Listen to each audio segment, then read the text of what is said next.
You know how old things sometimes hold stories? Well, this one held a grudge.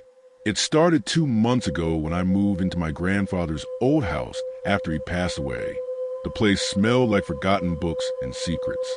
Every piece of furniture creaked, like it had something to say. But the strangest thing in that house was the clock. An antique wooden pendulum clock, tall enough to look me in the eye. It stood in the hallway, always ticking, always watching. Even when every other sound in the house was silent, that clock kept going. Tick-tock, tick-tock. Grandpa used to call it the keeper. He said it had been in our family for over 100 years and had seen things. I thought it was just old people's superstition, until it started stopping. The first time, it stopped at 11:59 p.m. I didn't notice until morning, when I saw the pendulum still. I wounded again and moved on with my day. But when I checked my phone later, I had a strange message from an unknown number. Don't rewind the past. Creepy, right? I brushed it off as spam. But later that night, the clock stopped again. Same time, 11:59, right before midnight. Only this time, I heard something too. A faint whisper coming from the hallway, like someone breathing behind the clock.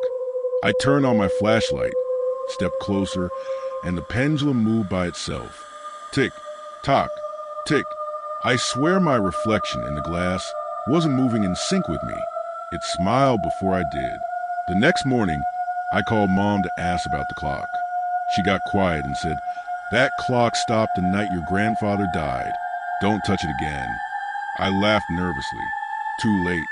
Her voice changed. "Then whatever happens, don't be in the hallway at midnight." That should have been my warning. But curiosity is my middle name, and stupidity is my last. That night, I stayed up with a cup of coffee and a bad idea. At exactly 11:50 p.m., I sat across from the clock with my phone camera on record. The pendulum swung calmly. The ticking felt louder than my heartbeat. Then tick, tick, tick, it slowed. 11:59 p.m. The sound stopped. Everything stopped. Even the hum of the refrigerator. Even the wind. I thought I'd gone deaf until I heard the voice. A whisper. "You shouldn't have wound me." The air went ice cold. I couldn't move. Then the clock chimed once, a sound like metal scraping bone. I blinked, and the hallway wasn't my hallway anymore. It was older, dimly lit by candles.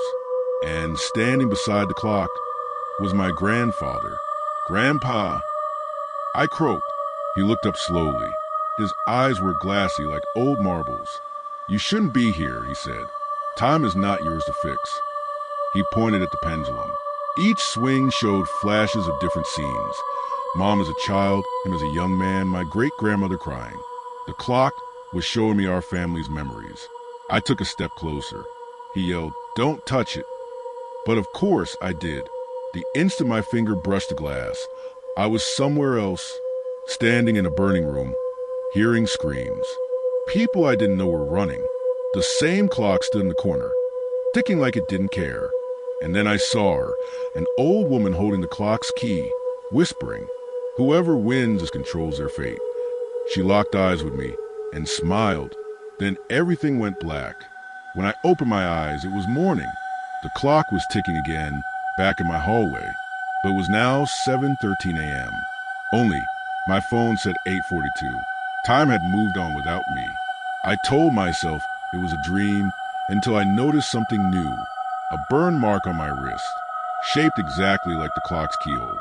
From that day, the clock started stopping at different times. Once at 3:07 a.m., another day at 1:11 p.m. Every time it stopped, something strange happened around the house.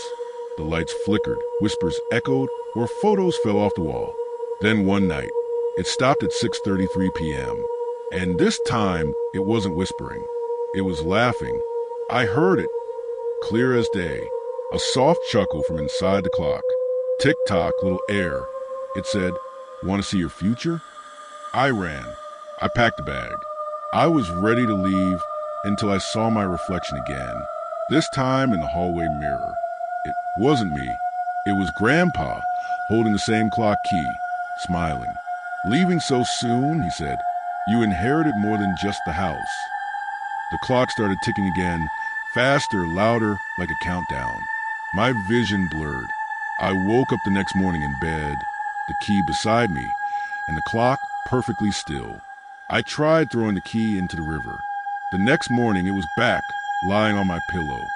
I called a local antique expert to take the clock. When he arrived, he stared at it and said, "This clock belonged to a man who claimed he could freeze moments in time before he vanished." When he tried to move it, the clock chimed once and stopped at 2:22 p.m. That was the exact time the man's phone camera froze mid-frame before the screen cracked. He ran out without saying a word, and the clock started ticking again. That night, I sat across from it again. "All right, keeper," I whispered, "what do you want?" The clock replied with a slow chime. Then, written in the fog on the glass, appeared one word: "Remember." Suddenly, I saw flashes. Grandpa hiding a small box behind the clock, his face full of guilt. I pulled the clock away from the wall, and sure enough, the box was there. Inside was a note that said, "Time isn't broken, son. It's repeating. The clock doesn't stop. It warns. Every time it freezes, someone in our family is about to make the same mistake I did. Don't let history loop again." And attached to the note was a photograph of me sitting in front of the clock, taken before I ever found the box. Now, the clock still stops at random times. Sometimes I see shadows when it does. Sometimes I hear whispers say my name, but I never touch it again. I keep it running, not because I want to, but because if it ever truly stops, I think time will stop with it. Moral of the story: sometimes the past doesn't need fixing. It just needs to be respected, because some things, especially time, don't like to be rewound.